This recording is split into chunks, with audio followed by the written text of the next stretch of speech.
500 feet under Lake Mead sits a concrete cavern the size of a warehouse, and Las Vegas spent $650 million building it to keep drinking from a lake that is dying.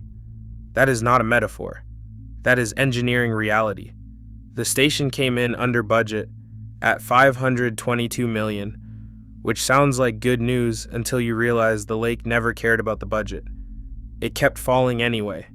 This year, Lake Mead is projected near its record low, the year the rulebook governing the entire Colorado River expires with no replacement agreed on.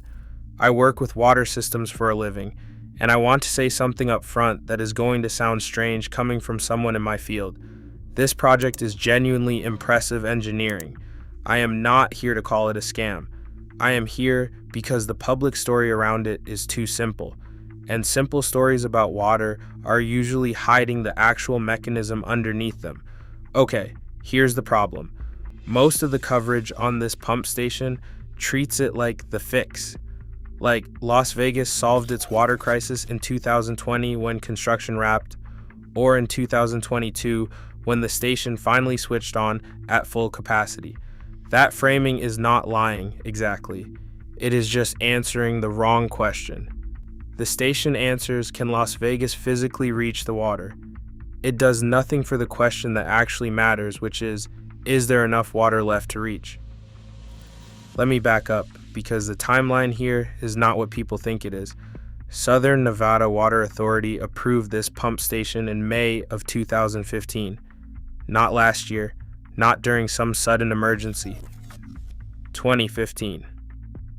7 years before the station needed to run at full capacity in April of 2022. That is not a coincidence, and it is not a slow bureaucratic accident either. That is an agency that looked at drought data in the early 2010s and understood, correctly, that its existing infrastructure was going to fail. I want to be fair here. Building something 7 years ahead of need is what a competent utility does. But it also means the crisis was never a surprise to the people running the system. It was only a surprise to everyone else watching from the outside. Here is why the physical design matters, and this is the part I do not hear people talking about. Las Vegas has had 3 intake points on Lake Mead over the decades, sitting at 3 different elevations, like 3 straws stuck into a glass at 3 different heights. The original intake fails once the lake drops below 1050 feet. The second intake fails below 1,000 feet. Gravity does not negotiate. A pump built to reach water at 1,000 feet simply cannot touch water sitting at 900 feet, no matter how well you maintain it, no matter how much money you throw at the mechanical room. So Southern Nevada built a 3rd straw, finished in 2015, tapping the lake at 860 feet, 190 feet below the original intake. And then they had to build an entire pumping station around that 3rd straw, because water does not just flow uphill on its own once you are pulling it up 500 feet of rock. That is what this cavern actually is. It is not a water source. It is a very expensive answer to the fact that the lake kept dropping below the equipment built for a lake that no longer exists. And I want to walk you through how strange the construction process actually was, because this is not a normal pipe job, and treating it like one undersells how much this project was fighting the lake itself the entire time. Before this station could even function, crews had to spend roughly 3 years keeping an underground work site from flooding while they excavated it, 500 feet beneath a live reservoir. When the cavern was finally ready, they did not pump the water out to finish the job. They deliberately let the lake flood back into the man-made chamber, then sent a remotely operated underwater drone down to unbolt a massive bulkhead separating the new pump station from the rest of the plumbing. Think about that sequence for a second. The final construction step on a $650 million drinking water project was letting the reservoir back in on purpose and using a robot to open the door. That is not a metaphor either. That is the actual commissioning procedure. Now, the engineering itself is legitimately extraordinary, and I want to give credit where it belongs before I get irritated again. Crews dug a 26-foot diameter access shaft more than 500 feet down through rock.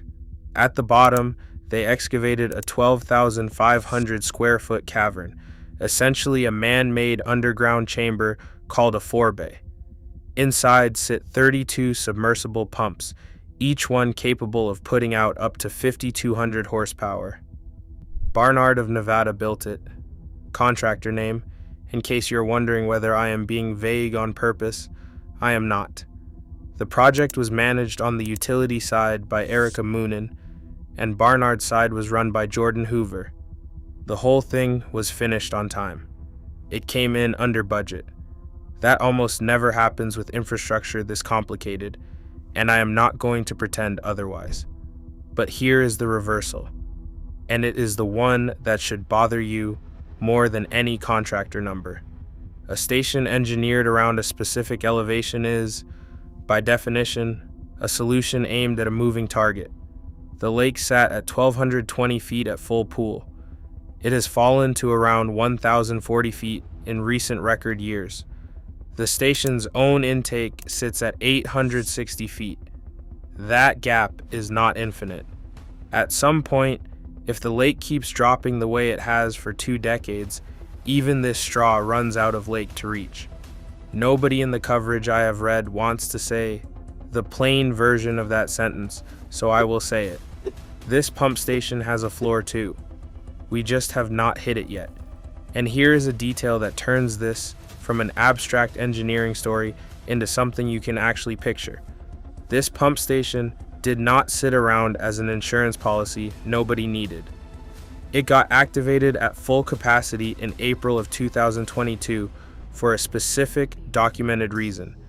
Lake Mead's drop had made the original 1970s era pumping station inoperable, not less efficient, inoperable.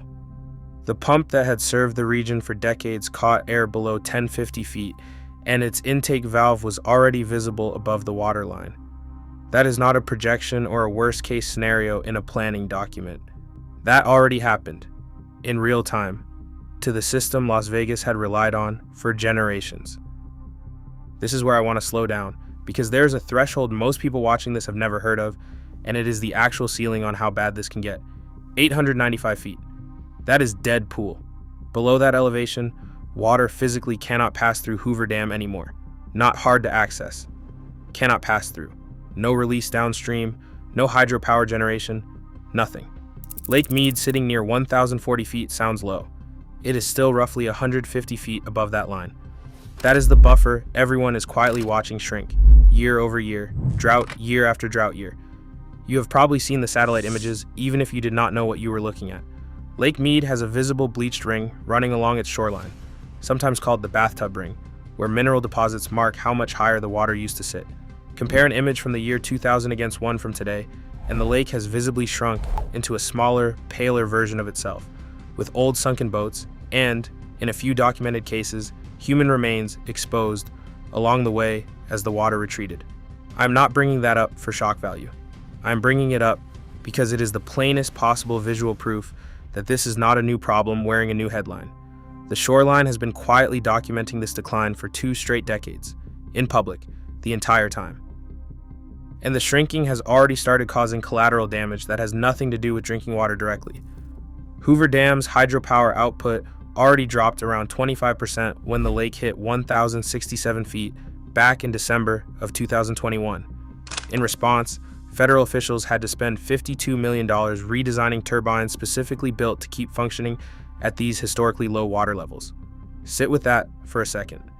That is a second multi-million-dollar retrofit stacked on top of the $650 million pump station, both existing purely because the lake keeps declining and the infrastructure built for a fuller lake keeps failing underneath it, piece by piece.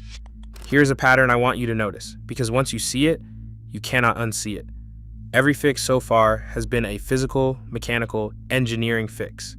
New pumps, new intakes, new turbines. What none of these fixes touch is the actual water balance of the Colorado River. And that is not an oversight. It is a different kind of problem, run by different people, on a completely different timeline, with a completely different level of public attention. The rules that currently govern how 7 states share this river, the 2007 interim guidelines, and the 2019 Drought Contingency Plan, expire at the end of this year. As of this recording, the basin states have not agreed on what replaces them. That is not a minor footnote. That is the actual operating manual for the entire river, running out at the same moment the reservoir it manages is brushing its lowest recorded levels. While news crews were filming a finished concrete cavern under Lake Mead, the harder, less photogenic crisis, the legal and political one, was sitting completely unresolved, one press release away. I know why the engineering story got more attention. It has a ribbon cutting, it has a dollar figure, it has a hole in the ground you can put on camera. The allocation crisis has none of that. It has meeting minutes and legal drafts and 7 state governments who cannot agree. But water does not care which crisis is more visually interesting. The chemistry, the hydrology, none of it cares about which story got the better footage. Let me be precise about who is actually competing for this water, because this is the part that gets left out of most coverage entirely. Roughly 75% of water diverted from the Colorado River goes to agriculture, and about a third of that portion goes specifically to growing alfalfa and hay for cattle feed. Las Vegas, with its 2.2 to 2.4 million residents and 40 million annual tourists, is drawing from the same river as that agricultural demand. This pump station protects the municipal tap. It does not touch the agricultural draw at all. So even in a best-case scenario, where this engineering works flawlessly for decades, the underlying math of the river, more demand than supply, stays exactly the same. Now, there is a second layer to this that almost nobody is talking about publicly, and I want to flag it honestly, instead of pretending I have a confirmed answer.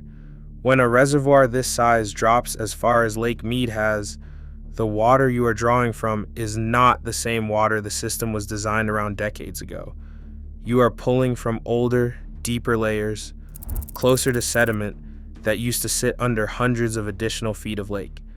I do not have confirmed public water quality data in front of me showing exactly how temperature, sediment load, or anything else has shifted at these newer, lower draw depths. And I am not going to invent a scary number just to make this sound worse than it is.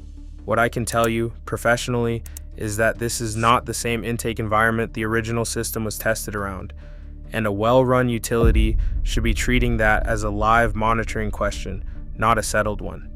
If that testing has been made fully public, I have not seen it centered anywhere near the coverage of the ribbon cutting.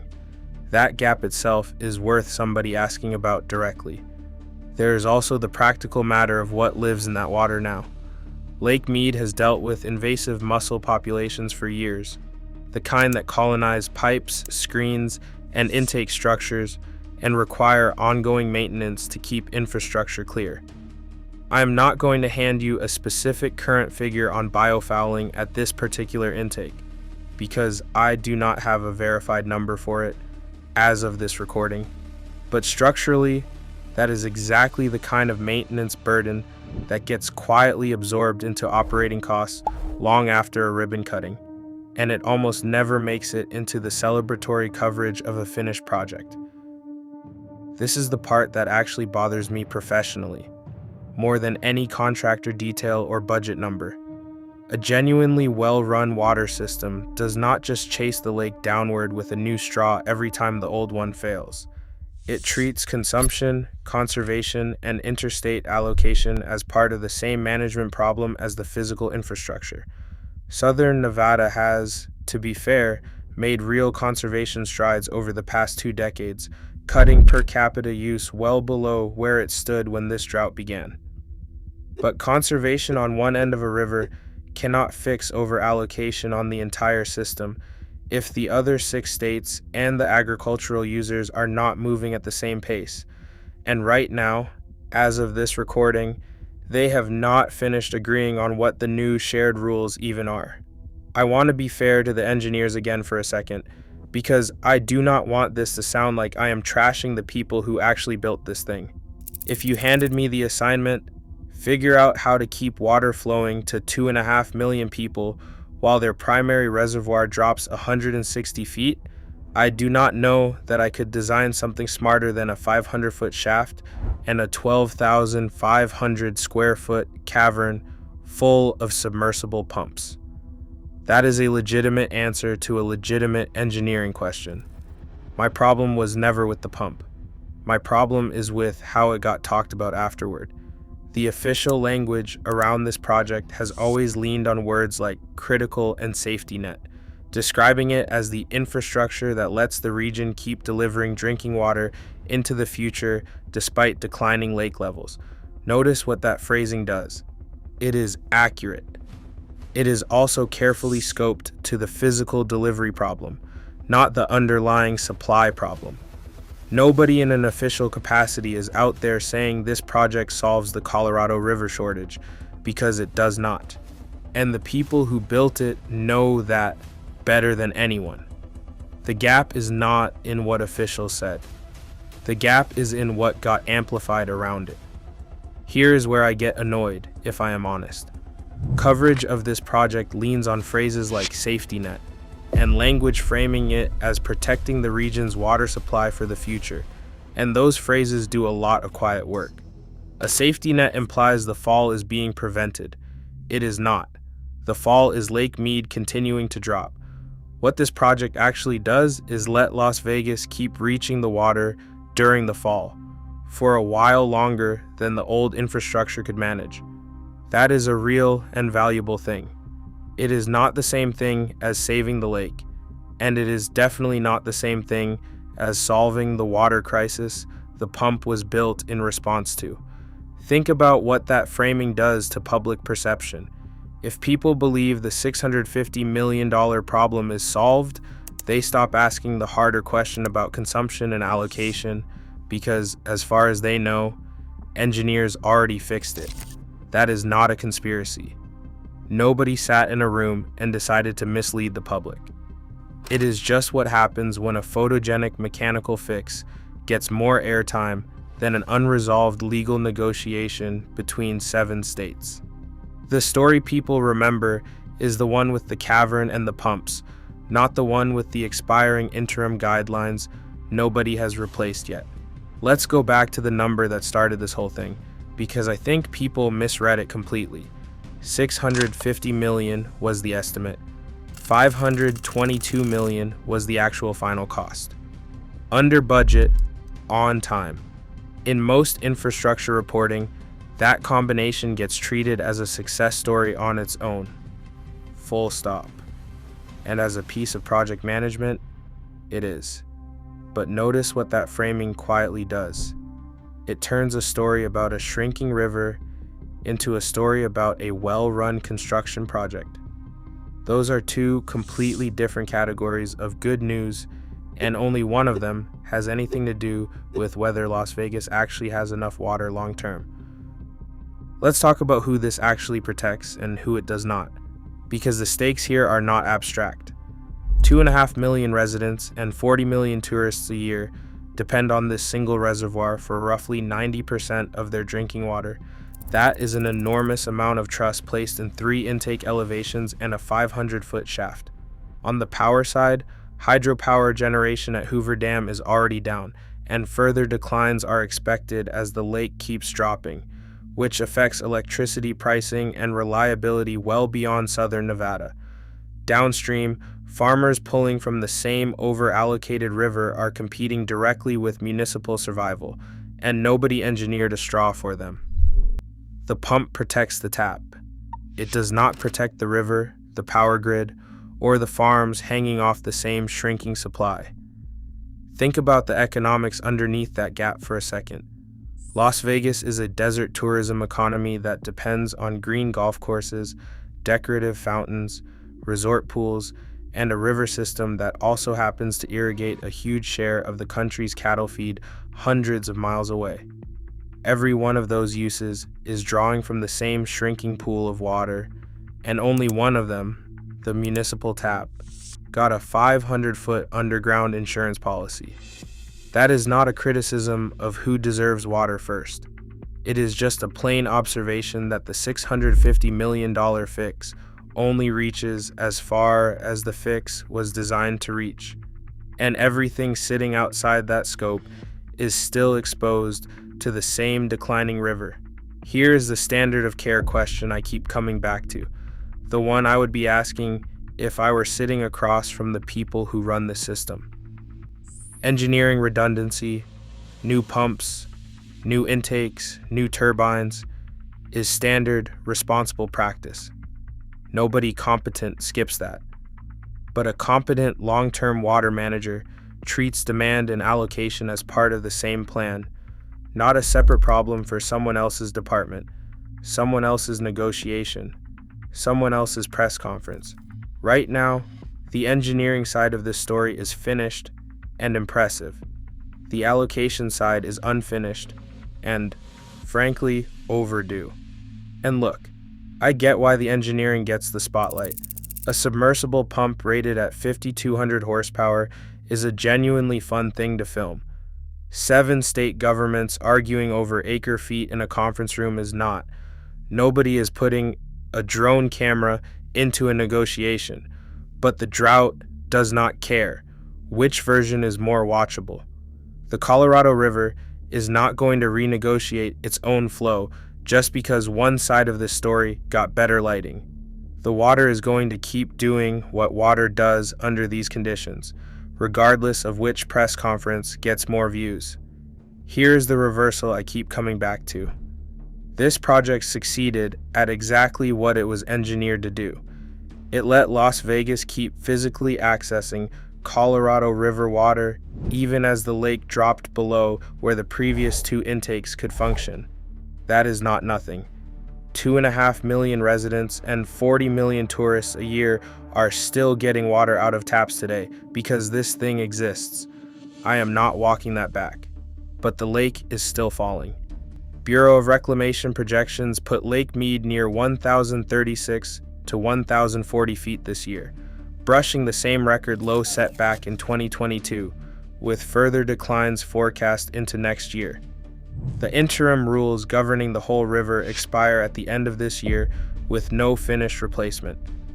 Agriculture is still pulling 75% of the diverted river. Hoover Dam is still running on redesigned turbines built specifically because the lake dropped further than the old equipment could handle. None of that changed because a cavern got built 500 feet underground, and none of it is going to change just because the pumps keep running smoothly. That is the actual root mistake here. And it is not a scandal in the sense of someone lying to you. It is something quieter and honestly more common in water management than outright fraud. Solving the "can we physically reach it" problem while treating the "is there enough of it" problem as somebody else's job. Engineering redundancy without matching consumption reform. A brilliant, well-executed answer aimed at the wrong layer of the actual question, dressed up in language that made it sound like the whole question had been answered. The lake is still shrinking. The rules that decide who gets what from it are still being argued over by 7 state governments who have not finished the conversation. And somewhere under 500 feet of Nevada rock, 32 pumps rated at 5,200 horsepower each are standing by, ready and fully capable of drawing from a reservoir that keeps getting smaller every single year they operate. Las Vegas did not fix the lake. It just moved the straw deeper and built one of the most impressive pieces of water infrastructure in the country to do it.